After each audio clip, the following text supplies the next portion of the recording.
Sud Radio Berkov dans tous ses états. Le face-à-face.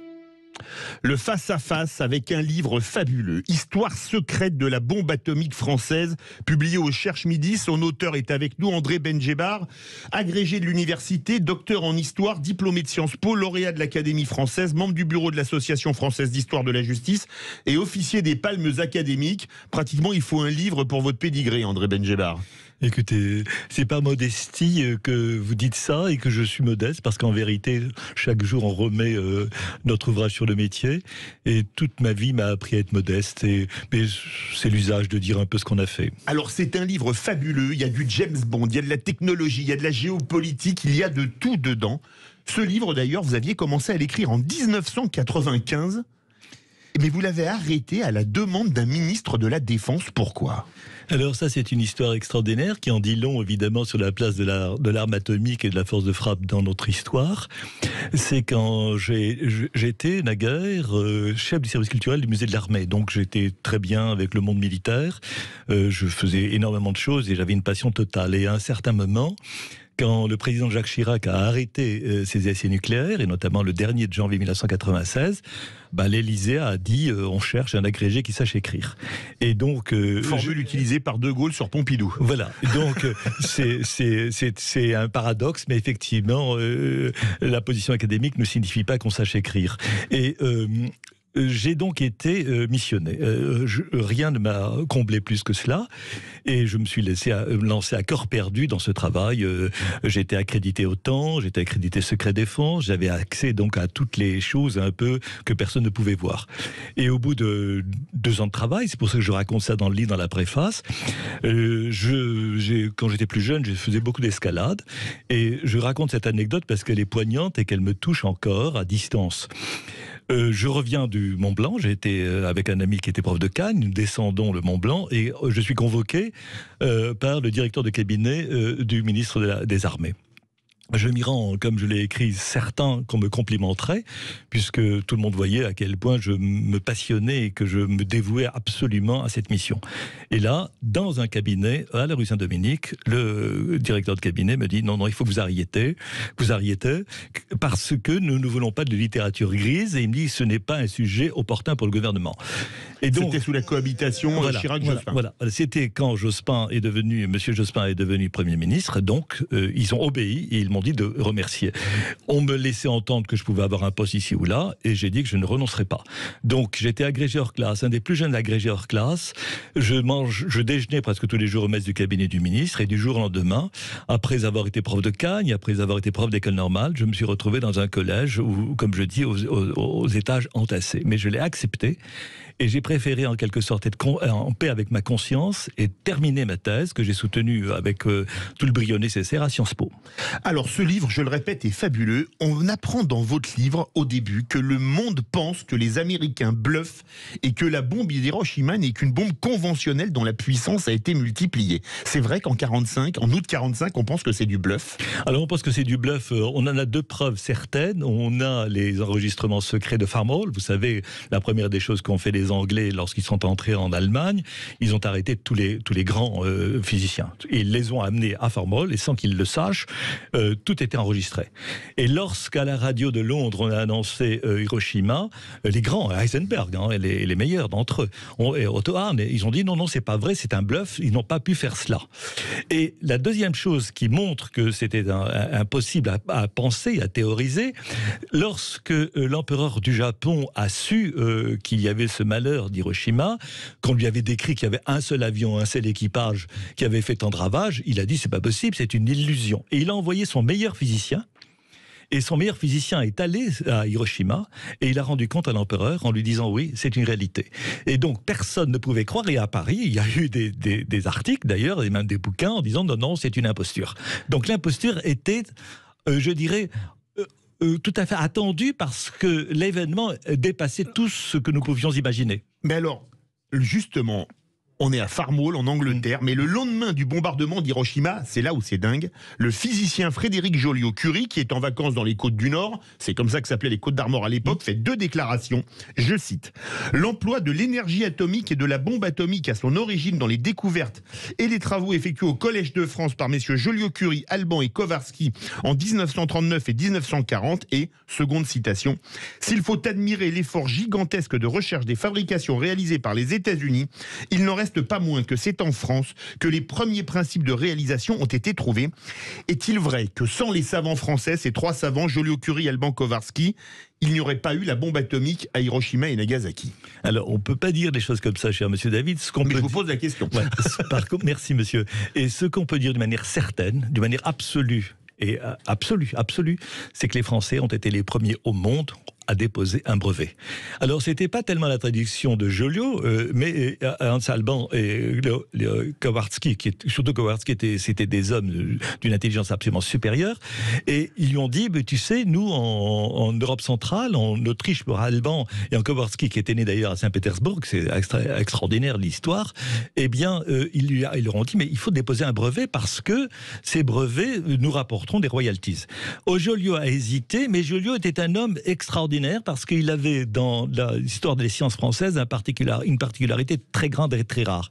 Il était à la fois, du point de vue de l'intelligence plus que supérieure, le prix Nobel le montre, mais en même temps c'était un homme pratique, c'était une espèce d'ingénieur, de praticien. Et il est certain, cher monsieur, puisque les Américains l'ont reconnu par ce qu'on appelle un affidavit en 1948, que les Français ont été les premiers au monde, je le répète pour que tout le monde l'entende, ont été les premiers au monde à poser un brevet pour une matière explosive. Alors une chose incroyable, dès août 39, Einstein prévient Roosevelt des travaux français, la guerre n'est pas encore déclarée, c'est septembre 39. Est-ce qu'on était espionné à ce moment-là? Alors non, on n'est pas espionné, mais il y a une chose qui a été perdue. C'est que jusqu'alors, les scientifiques avaient en quelque sorte le sentiment que les vérités de la nature, les vérités de la physique, les lois de la physique appartenaient à toute la communauté, à tout le genre humain. Et donc ils se rencontraient régulièrement. Et quand ils découvraient quelque chose, ils considéraient qu'elle n'était pas à eux. Elle n'était pas nationale. Elle était en quelque sorte de l'ordre de la nature. Et donc mais tous se connaissent. Fermi connaît Szilard connaît Einstein sait qui est je dirais, Joliot. Et par exemple, ils savent Francis Perrin, dont le père... Francis Perrin, c'est celui également, je vais vous dire une chose, qui était celui qui a eu Normal Sup à Ulm à l'âge de 16 ans et qui a été premier. Eh bien, le père de Jean Perrin, qui était un très grand physicien, correspond régulièrement avec Einstein. On a une lettre en lui disant, tiens, mon petit fiston vient d'avoir Normal Sup, il a 16 ans, il est premier.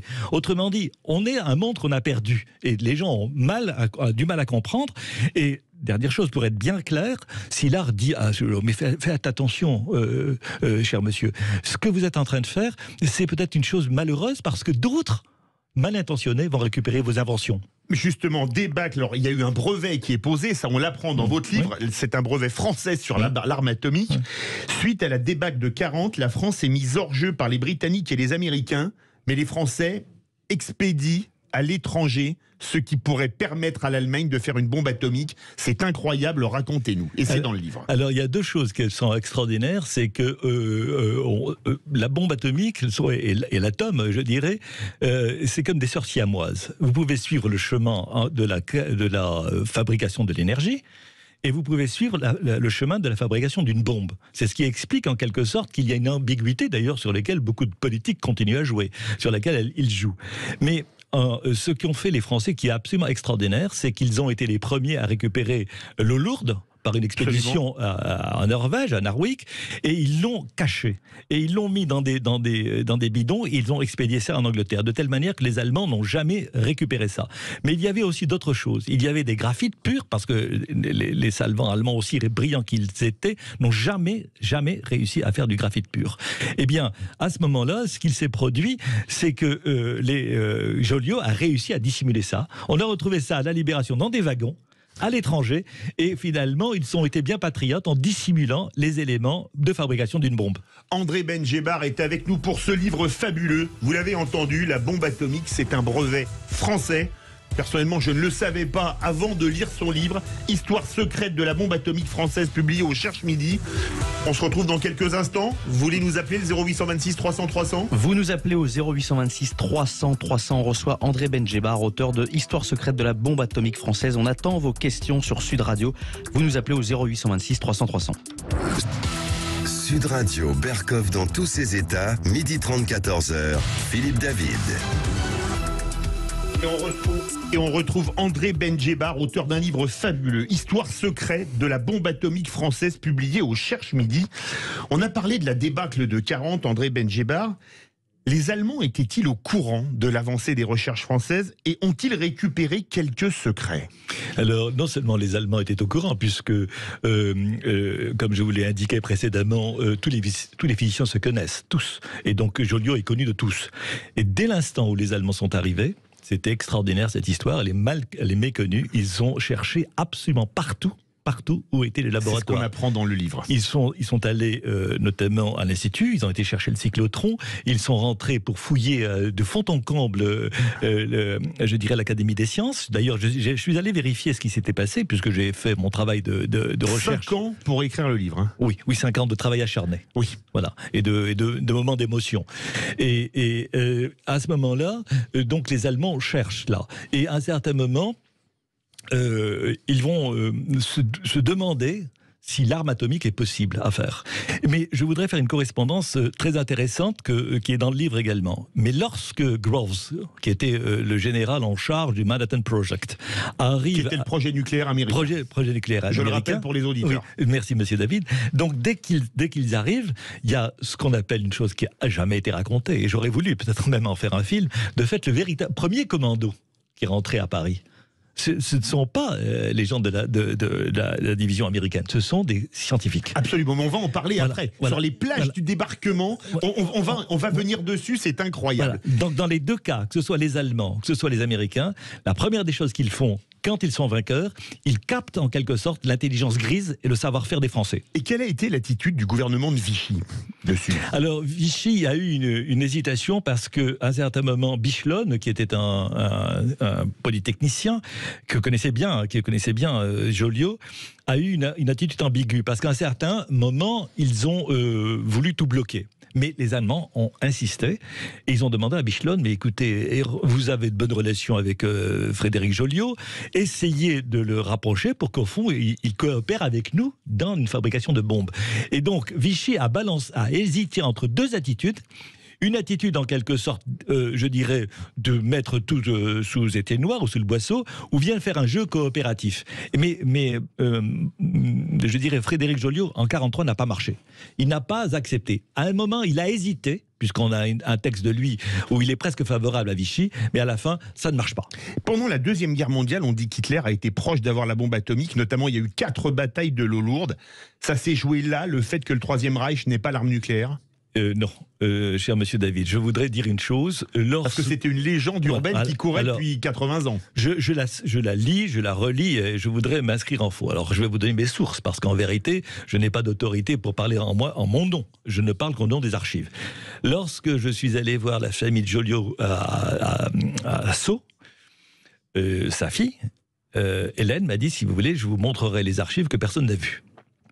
Et donc, il se trouvait que lorsque les Français, par une chance encore de hasard, ont eu une occupation en Allemagne, ils ont eu la zone d'occupation où étaient réfugiés les laboratoires. Absolument. Et donc, dont Sigmaringen, voilà, où se trouvent tous les pires collabos, Pétain, Laval, il y a un laboratoire d'armes atomiques dans le même château. On l'apprend plus loin. C'est extraordinaire, c'est que les Français, sans que personne le sache au départ, ni les Français, ni les Américains, ni les Anglais, on a la zone d'occupation où se trouvent les physiciens.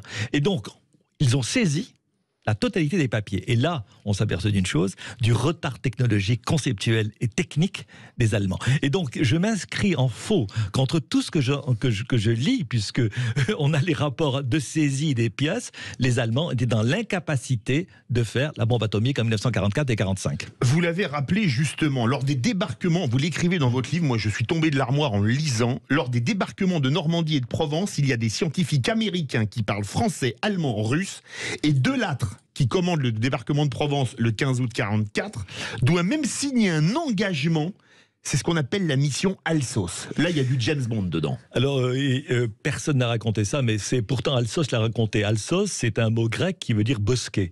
Et le général qui était en charge de Manhattan Project, c'est le général Groves. Qui veut dire bosquet en anglais. Donc, il a fait un jeu de mots pour prendre un pseudo. Il a dit, bon, je vais m'appeler Alsos. Et la mission Alsos a été, en quelque sorte, absolument consubstantielle au débarquement. Consubstantielle. C'est-à-dire qu'à partir du moment où on savait que les Français étaient en avance, que les Allemands avaient peut-être, malgré tout, même si on hésitait, une capacité de faire la bombe, à ce moment-là, ils ont mis un commando d'élite qui n'a rien à voir avec ce qu'on a vu dans la filmographie. D'ailleurs, il s'agit d'arrêter les savants, de vérifier l'état des recherches et éventuellement de les capter. Et d'ailleurs, dernière chose, vous l'avez lu sans doute aussi, les Anglais ont failli à un certain moment enlever. Ils veulent enlever, Churchill veut enlever Frédéric Joliot-Curie, ils ne s'en prennent pas qu'aux savants allemands. Voilà, ils veulent enlever Joliot. Pourquoi est-ce qu'ils ne l'enlèvent pas? Alors, ils ne l'enlèvent pas parce qu'à un certain moment, les relations entre la France et je pense que De Gaulle aurait en quelque sorte su considérer ça comme un affront de confiance. Mais il est sûr que Churchill a voulu à un certain moment enlever Frédéric Joliot.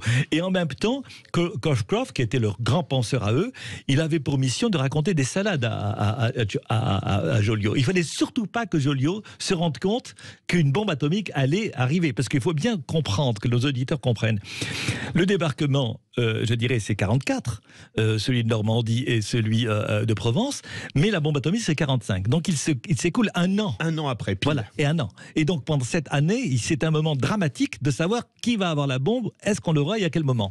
Je vous posais une question de prospective, vous l'aurez peut-être pas. S'il n'y avait pas eu la débâcle de mai-juin 40, la France aurait pu avoir la bombe atomique à quel horizon? Elle l'aurait eu, de toute façon, au bout de peut-être, s'il y avait une volonté politique, parce que ne pas oublier que sans la volonté politique, d'ailleurs qui hésite, même dans notre 5e République, notre 4e, puisque je le raconte très très fortement. Alors, chronologiquement, c'est fabuleux. Voilà, donc selon les gouvernements, il y en a qui sont pour, il y en a qui sont contre. Je pense que s'il y avait une volonté politique, la France aurait été capable de construire la bombe comme elle l'a montré. Elle l'a construite en 60, donc il s'est écoulé à peu près 15 ans pour la fabriquer.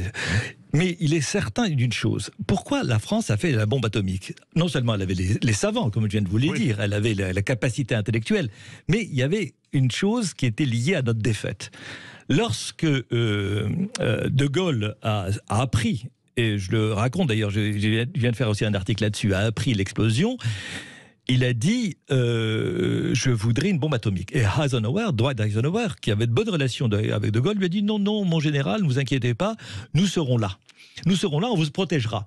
Mais il dit l'Allemagne, c'est 3 fois la guerre. C'est la guerre de Prusse 70, c'est la guerre de 14, c'est la guerre de 40. Donc ils vont de nouveau nous envahir. Et Eisenhower dit mais non, on a la bombe. Et donc c'est à ce moment-là que la décision politique est prise par les Français, notamment par le général de Gaulle, en disant ça suffit, les humiliations et les défaites. Alors justement, de Gaulle et Joliot-Curie n'étaient pas du même bord politique. De Gaulle était gaulliste, ça c'est quand même logique, et Joliot-Curie était communiste. Et pourtant Joliot, on l'apprend dans votre livre, lui dit à la fin de l'été 45, je vous la ferai, mon général, votre bombe. Oui. Alors, quelle relation avait-il? Alors là, c'est une chose absolument magnifique parce que de fait, la chronologie est notre mère de pensée. Et votre livre dans ce domaine est extraordinaire. Pour les passionnés d'histoire, chronologiquement, c'est incroyable. Oui, alors moi j'ai écrit vous savez, ma thèse, elle fait 2,5 kg, oui. Donc si vous voyez ça... Et le livre fait 532 pages, je crois. C'est pas 2,5 kg, mais il pèse déjà son poids. Et donc, qu'est-ce qui s'est passé? Il s'est passé que Joliot est partagé entre, surtout au début, le Joliot de 44 n'est pas le Joliot communiste de 53 ou de 54 quand il rentre au comité central. Les hommes évoluent. Et Joliot est dans l'humiliation, de la douleur comme tout le monde. Il a une double, je dirais, sensibilité. D'abord, dans toute sa famille, chez les Joliot, il y a eu des résistants. Toutes. C'est une famille de résistants. Et deuxièmement, il n'a pas quitté.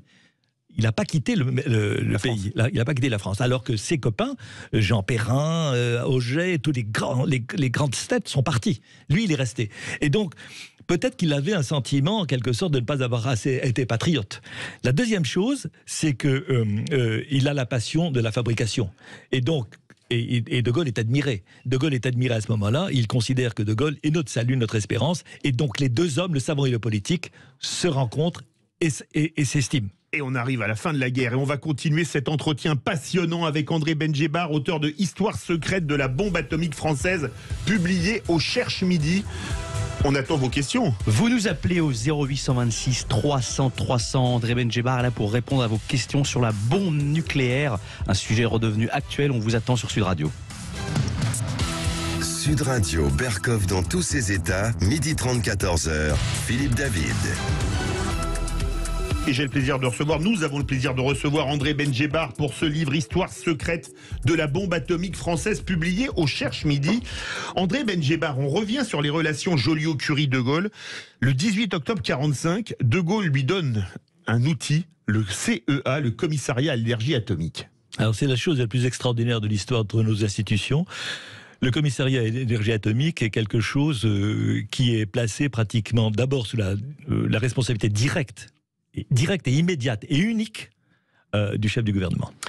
Alors, on parle à l'époque d'énergie nucléaire, mais on dit non. Alors là, je l'ai appris en lisant votre livre. La France dit non à l'arme nucléaire. Elle y renonce même à New York, dans la bouche d'Alexandre Parodi, le 25 juin 1946. Est-ce que c'était un discours de dupe ou un discours de faucheton ? Alors, c'est peut-être ni l'un ni l'autre, c'est les deux à la fois. C'est de la grande politique, monsieur David. À un certain moment, en 1946, la France, n'oubliez pas, il y a un tiers de députés et de votants pour le Parti communiste français. Deuxième chose, l'Union soviétique n'a pas la bombe. Donc, elle l'aura en 1949. Voilà, elle l'aura en 1949, mais elle n'a pas la bombe. Et elle a peur, en quelque sorte, que son expansion, d'ailleurs, va être arrêtée grâce à la bombe. D'ailleurs, c'est à ce moment-là, je vous l'ai déjà dit, Eisenhower dit à De Gaulle, ils ne bougeront pas parce que s'ils déferlent, cette fois-ci, on les arrêtera d'une autre manière. Et donc, en 1946, la France est à gauche. Elle est à gauche avec le Parti socialiste, elle est à gauche avec le Parti communiste. Et donc, Parodi va à l'ONU et dit « nous renonçons à l'arme atomique ». Mais de fait, c'est une décision strictement politique, qui est le reflet des circonstances de 1946. Et vous dites, en 1950, les partis politiques reprennent la main, mais de quelle manière, vu l'instabilité chronique de la 4e République, André Benjebar ? Parce que, en vérité, le gaullisme n'est jamais mort. Surtout son idéal. Et personne maintenant ne peut le comprendre. Vous dites d'ailleurs que De Gaulle, pendant toute la période où il arrête la politique, suit les travaux de l'arme atomique française. Ça, c'est incroyable. Depuis Colombey, les deux églises. Voilà. Tous les hommes qui comptent sont des gaullistes. Autour de Mendès France, il y a Pellabon, qui est un ancien des services secrets de Londres. Guillaume, c'est un ancien des services secrets. Et donc, par conséquent, tous ceux qui ont été les services secrets à Londres sont ceux qui œuvrent dans la bombe. Et donc, De Gaulle est au courant, puisqu'il a mis en place le commissariat à l'énergie atomique, que ces hommes sont absolument fidèles et qu'ils sont rivés au patriotisme, qu'ils disent sans la bombe, ça va recommencer. On va encore se faire en quelque sorte humilier, écraser. Et donc ces gens ont une volonté absolument politique. Ce sont des pacifistes en vérité, mais ils veulent l'arme qui empêchera la France d'être encore une fois subjuguée et soumise. Et vous parliez d'Eisenhower. Les Américains trouvent un moyen pour tuer les velléités atomiques françaises. La CED, la Communauté européenne de défense, qui est soutenue par une partie du personnel politique, en particulier le président du Conseil de l'époque, André Laniel. Mais la défaite de Dien Bien Phu amène Pierre Mendès France au pouvoir et il choisit un chemin radicalement différent, malgré un gouvernement très divisé entre pro-bombe et anti-bombe.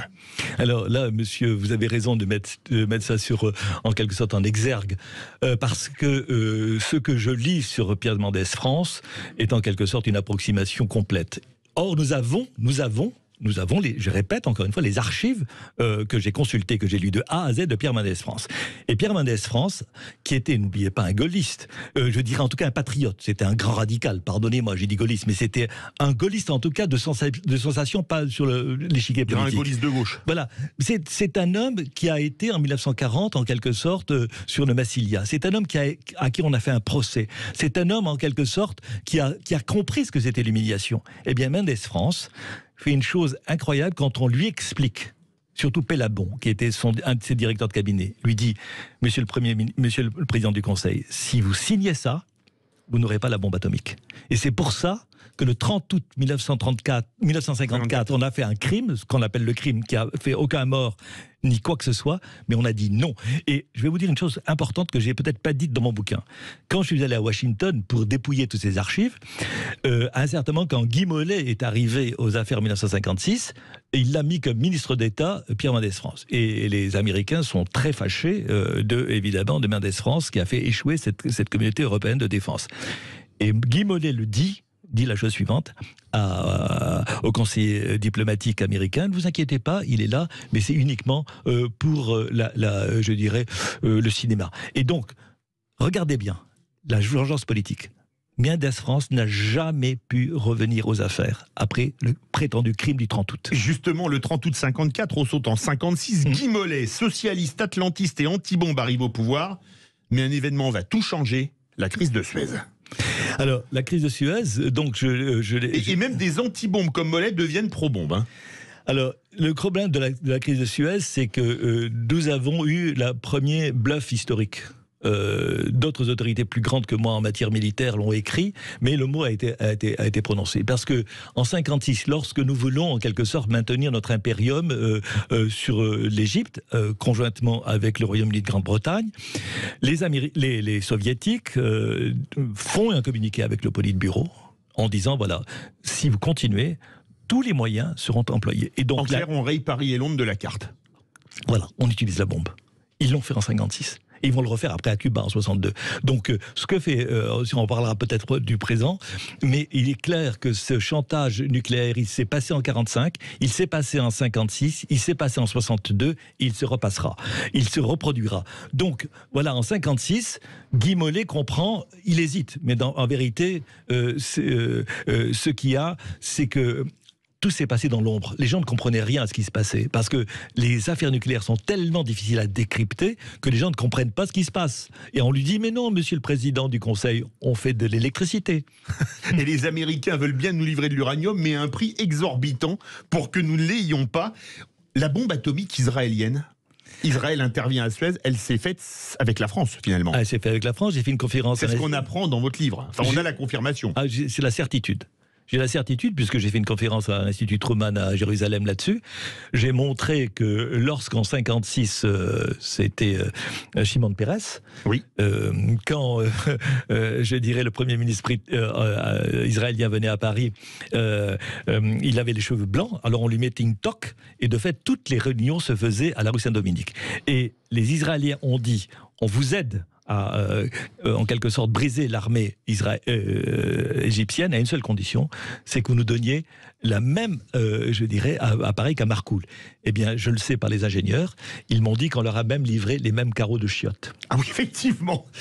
Un an plus tard, après Suez, où Londres a été menacée, les Anglais ont la bombe atomique, en 57. Pourquoi est-ce qu'ils ont été si rapides? Ils avaient gardé une avance par rapport à nous? Alors, ils avaient deux avantages. D'abord, ils avaient une volonté politique bien plus grande que nous. Ils n'avaient pas les mêmes divisions que nous avons eues. Deuxièmement, ils avaient les capacités intellectuelles et technologiques. Et troisièmement, ils avaient évidemment le soutien américain. Donc, ils ont gagné quelques temps rapides, un peu plus rapides que les autres. Mais on a été à peu près dans les clous, nous aussi. Alors justement, 58, De Gaulle revient au pouvoir avec un certain Pierre Guillaumat, un drôle de tandem, on va en parler. Et alors que les Soviétiques et les Américains parlent d'interdire les essais nucléaires, ils veulent garder leur précaré avec les Anglais, De Gaulle déclare lors d'une conférence de presse à Matignon le 23 octobre 58, je cite, « Tout le monde sait que nous disposons maintenant des moyens de nous assurer l'armement nucléaire et le jour approche où nous procéderons à notre tour aux expériences. La France est mise au banc des nations, on l'accuse de trahir sa parole de 1946. » Ah oui, alors ça c'est le paradoxe total, alors que tous essai sur essai, ils polluent la terre dans tous les domaines, soit en Sibérie, soit dans les îles, je dirais, du Pacifique. Eh bien, nous, on nous donne des leçons de morale. Et donc, De Gaulle ne va pas accepter ça. Il ne dit pas que ce qu'il fait est bien. Il dit simplement qu'il doit avoir les mêmes droits que les autres et que, par conséquent, notre légitimité d'avoir la bombe atomique fait qu'on la fera. Et donc, De Gaulle a une volonté absolue de la faire. Il y a des passages drôles. 13 février 60, Reagan, Gervoise bleue explose à 7h04. Un énorme succès technique, mais une scène très cocasse. se passe entre Pierre Messmer, ministre de la Défense, et le général de Gaulle? Racontez-nous-la, parce que j'ai beaucoup ri en la lisant. Ah oui, c'est un drôle absolu, parce que donc de Gaulle était impatient de savoir si elle allait marcher. Vous comprenez bien, il était sur les charbons ardents, il écoutait. Et Messmer est au courant, qui est le ministre des Armées, est au courant que tout s'est bien passé. Mais il n'ose pas déranger de Gaulle. Oui. Et à un certain moment, il hésite. Et finalement, c'est de Gaulle qui appelle son ministre, qui lui dit, mais enfin, monsieur le ministre, qu'est-ce qui se passe? Il dit, c'est un succès extraordinaire. Et du coup, il envoie, et c'est une chose très importante, il envoie ce fameux télégramme Hourra, parce que... Hourra pour la France, je peux vous le lire, oui. Hourra pour la France, depuis ce matin, elle est plus forte et plus fière, du fond du cœur, merci à vous et à ceux qui ont pour elle remporté ce magnifique succès. Alors, c'est passionnant, c'est monsieur David de bien analyser ça, parce que ce soit Truman, quand il a annoncé Hiroshima, il a considéré que c'était un triomphe, que c'était une victoire de la technologie sur la science. De Gaulle fait pareil, et par conséquent, on a ce drame dans lequel on vit, et qu'on vivra maintenant toujours jusqu'à la fin de l'humanité, c'est que nous avons à la fois la fierté de fabriquer une bombe, et que cette bombe, elle nous menace tous dans notre existence. Mais ce qu'il y a de dingue, c'est qu'on se moque de la France, y compris en France. Tiens, je vais citer Jean-Jacques Servan-Schreiber dans l'Express. Oui, de toutes les politiques possibles, celle de la force nucléaire nationale est bien la plus bête, la moins rentable, la moins digne d'un grand pays peuplé d'hommes intelligents. On se moque de notre coup de pistolet à bouchon, je vous cite, un des journaux français. À Londres, on raille notre détonation. À Stockholm, notre bombe primitive. À Rome, notre pétard. Bon, c'est quand même un gros pétard, hein, on peut le dire. Et même le Times en appelle aux académiciens français, parce que Hourra n'a pas ce sens en anglais. Tout le monde se moque de nous, y compris en France. On n'est jamais trahi par les siens. Alors, je crois que la subtilité de la politique fait que vous êtes un homme de presse, cher monsieur David. Et par conséquent, les rédactions suivent souvent des lignes qui ne sont pas celles de leur conscience, mais celles qu'on leur dit. Et par conséquent, il y a une chose qui est très importante à savoir, c'est que toutes les forces, y compris par exemple Jean Monnet, dont on glorifie actuellement encore le monde. Alors que c'était un agent américain, Jean Monnet. Alors, le mot est probablement juste, parce que... Il est totalement juste. Oui, alors, moi, c'est pas politiquement correct, mais c'est vrai. Voilà, c'est sûr que... De Gaulle disait de lui, d'ailleurs, Monnet, le marchand de cognac, et qui aurait dû le rester. Oui, il a dit ça, et en même temps, il y a un signe qui le dit. J'ai jamais travaillé sur les archives de Jean Monnet, quoique j'ai lu ses mémoires, qui ont été d'ailleurs corrigées et mises en forme par Jean-Baptiste Durosel, un professeur à la Sorbonne, mais les archives, évidemment, de Jean Monnet sont à Genève et je les ai jamais lues. Donc je ne peux pas dire que d'une manière certaine. Mais ce qui est sûr, c'est qu'il y avait en France véritablement des forces politiques, que ce soit le Parti communiste, que ce soit une partie de la gauche, que ce soit même à un certain moment Mitterrand, qui a parlé de la bombinette. Voilà, donc qui ne voulaient pas de la bombe parce qu'ils s'alignaient en quelque sorte sur l'atlantisme. Et il y a une volonté au contraire des patriotes et des gaullistes qui ont dit mais non, on est atlantistes, on est des bons alliés, mais il nous faut une bombe. Alors, De Gaulle, il fait encore plus fort parce que là, c'est la rhétorique anticité, l'arme de dissuasion stratégique, et il ne s'en cache pas, et il fait un nouveau scandale. Alors, voilà, donc j'ai dans l'avant-propos que j'ai tenu, que j'ai écrit là sur le livre, j'ai repris systématiquement la totalité des communications des présidents de la République. Et j'ai pu voir je dirais, c'est ouvert à ceux qui le veulent le vérifier, c'est que De Gaulle, pour persuader Konrad Adenauer, de faire le traité de l'Élysée en janvier 1963, Adenauer hésite à faire un traité aussi liant les deux nations. Et il lui dit, mais je l'ai vu de mes propres yeux, il lui dit, vous savez, monsieur le chancelier, je détruis Leningrad, je détruis Moscou, je détruis Odessa. Donc il lui montre la liste, vous le racontez, oui. La liste des villes qu'on peut cibler. Donc, et vous savez, évidemment, tout le monde se moquait de Gaulle en disant, écoutez, vous avez 3 bombes, vous en avez quelques-unes, et eux, ils en ont 100, ils en ont 1000, ils en ont 1 millier. Il a dit, nous, c'est simple, eux, ils vont nous tuer 1000 fois, moi, je vais me contenter de les tuer une fois. Voilà. Donc, c'est exactement ce qui se passait. Et je continue sur cette idée de l'arme nucléaire. Celui qui a en quelque sorte aussi éclairé les historiens, c'est les mémoires de Giscard d'Estaing. Giscard d'Estaing est le seul, on sent une espèce de mollesse sur cette question, en disant que quand il prend les clés de l'arme atomique, quand il apprend le code, et d'abord qu'il dit qu'il ne mémorise pas, qu'il l'a pris en quelque sorte de sa table de nuit, et le chef d'état-major lui dit, Monsieur le Président, quel pourcentage de population soviétiques voulez-vous qu'on détruise? Et donc, il lui demande si c'est 50, 60, 70. 80, exactement. Il lui demande ça. Vous imaginez donc la France, uniquement encore petite nation, qui est capable de détruire en quelque sorte toute la force vive de l'Union soviétique, ce que ça signifie dans le monde actuellement. Mais maintenant, quand j'ai étudié les autres discours, Chirac est le premier, Jacques Chirac, que j'aimais bien, puisque c'est lui qui m'avait en quelque sorte indirectement missionné pour le travail qui me vaut l'honneur d'être près de vous, monsieur. Eh bien, Jacques Chirac finit par évoluer en disant on va en quelque sorte non pas détruire Carthage, mais détruire ceux qui dirigent Carthage. C'est-à-dire qu'il y a une espèce de ciblage, de positionnement sur des zones plus stratégiques, plus militaires. De décision. Voilà, centre de décision. Et on continue avec cette réalité, jusqu'au moment où on fait une grosse bêtise. Et on va revenir pratiquement au monde contemporain. À un certain moment, Jacques Chirac dit « Je vais mettre en harmonie mes paroles et mon acte ». Et il dit « On fait plus de plutonium, on fait plus d'uranium et surtout on fait plus de bombes tactiques, c'est-à-dire des bombes, si vous voulez, de bataille à courte distance. Type char Pluton ou programme Hadès qui a été annulé. Voilà. Absolument. Et donc, qui sont les SS-20 et que Poutine remet maintenant, évidemment, sur le terrain. Et donc, à ce moment-là, on a une évolution. Et je n'ai vu une évolution de nouveau très, très nette, c'est que dans un discours de François Hollande dit qu'un État va nous menacer. Il ne dit pas que c'est les Russes. Oui. Et il annonce. Et vous le racontez. Mais on va continuer à en parler ensemble. On a jusqu'à 14h André Benjebar, Histoire secrète de la bombe atomique française, publiée au Cherche Midi. Chers auditeurs, c'est votre moment. Vous nous appelez au 0826 300 300. André Benjebar répond à votre question sur ce sujet tellement actuel qu'est la bombe nucléaire. On vous attend sur Sud Radio 0826 300 300. Sud Radio, Berkov dans tous ses états, 12h30, 14h, Philippe David. Place aux auditeurs pour finir ce face-à-face avec André Benjebar. Et on reçoit Claude de Perpignan. Bonjour Claude. Bonjour Claude. Oui, bonjour. Je salue évidemment l'équipe de Sud Radio et André Benjebar, que je remercie. Je vais acheter son livre et le dévorer avec grand intérêt.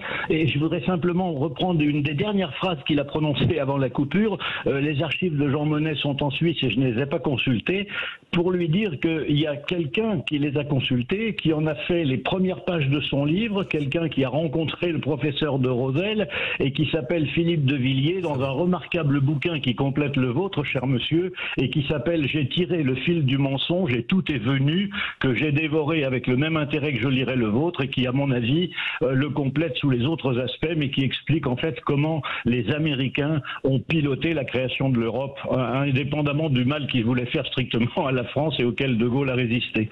Alors Claude, on va faire réagir justement André Benjebar. La bombe, elle est intégralement française? Rien n'est vraiment intégralement français. Pourquoi? Parce que, comme je l'ai expliqué précédemment, tous ces physiciens se connaissent. Ils se rencontrent dans des tas de colloques, ils se lisent, ils se parlent, et en même temps, ils communiquent. Mais la plupart des volontés, De Gaulle a toujours dit la bombe, il faut qu'elle soit française. Pourquoi? Parce qu'il a eu l'expérience de 1944, lorsque Delattre, notamment de Tassigny, a demandé avec ses 450 000 ou 500 000 hommes d'avoir plus de matériel, on lui a dit non. Et donc l'expérience de la guerre a fait que si les armes n'étaient pas françaises, on ne serait jamais sûr de les avoir. Merci beaucoup. Merci à Claude. On va tout de suite avec Christophe d'Aix-en-Provence. Bonjour Christophe. Bonjour Christophe. Bonjour Philippe, comment allez-vous? Très bien, et vous? Malheureusement, il commence à un petit peu pleuvoir sur Aix-en-Provence. Bon, cela dit, d'abord, en vitesse, merci à Sud Radio de proposer des émissions de cette qualité. Merci. Les Gaulois Coco, ça existait. Il y avait André Malraux et notamment Monsieur Julot Curie. Mais moi, ma question est la suivante. Et je pose la question à l'historien, bien André sûr, que je salue. Est-ce que c'est pas à cause de Suez que le général de Gaulle s'est dit je n'ai pas les moyens politiques de garder l'Algérie et donc je choisis de faire la bombe atomique. Alors, non, le processus qui a fait que l'Algérie a été indépendante parce que à cause de Suez. Alors Christophe, merci beaucoup. On fait réagir André Benjebar. Alors merci cher Christophe cette question. D'abord, il n'y aurait pas eu de bombe atomique sans les territoires d'outre-mer, puisque sans Reagan on ne peut pas faire les essais, on ne peut pas faire les essais à Reagan, on ne peut pas faire les essais à Necker et on ne peut pas faire les essais en Polynésie. Il faut bien voir, c'est parce que la France a une puissance en quelque sorte mondiale d'espace infini qu'elle fait la bombe.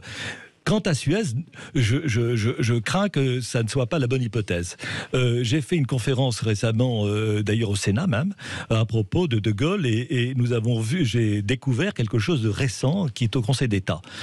De Gaulle ne voulait pas garder l'Algérie. On a une correspondance que j'ai lue d'ailleurs avec le philosophe Kojève, qui était un grand hégélien, et il l'écrit en 1945. De Gaulle écrit à Kojève en lui disant « Écoutez, monsieur le philosophe, monsieur le professeur, que faut-il faire avec les territoires d'outre-mer » Et Kojève, qui est un très grand bonhomme, il lui dit mon général, il n'y a qu'une solution, soit vous leur donnez la citoyenneté complète, totale, absolue, soit vous leur donnez l'indépendance. Et dès 1945, la problématique est posée. Et lorsque De Gaulle arrive en 1958, les historiens se sont étonnés en disant mais pourquoi n'a-t-il pas fait le suffrage universel direct? Pourquoi a-t-il été élu en 1958 avec 80 000 électeurs? Et la réponse est au Conseil d'État. Elle a été donnée par Michel Debré. Et Michel Debré dit dans une audience au Conseil d'État qui était restée longtemps secrète, mais qu'on a maintenant et qu'on peut lire, c'est l'information suivante, qui est fondamentale. De Gaulle dit « Je ne peux pas être élu au suffrage universel direct sans que les colonies aient disparu. » Et par conséquent, il a fait un lien absolu. Regardez, les accords d'Évian, c'est extraordinaire. L'indépendance de l'Algérie, c'est le 5 juillet 1962. Oui. Et regardez, le référendum qui établit l'élection du président de la République au suffrage universel direct, c'est le 28 octobre 1962. Donc il s'est passé une conjonction de pensée politique qu'avait De Gaulle dès le début.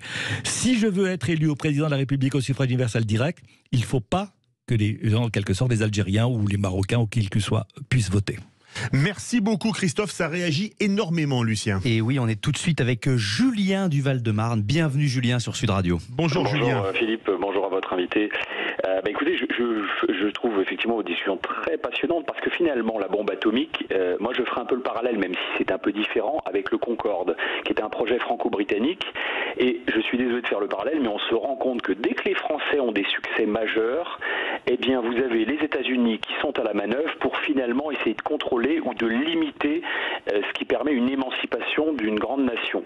Et d'ailleurs, ça rejoint le problème de la souveraineté nationale. Charles de Gaulle, il tenait grâce à la bombe atomique à ce que on garde.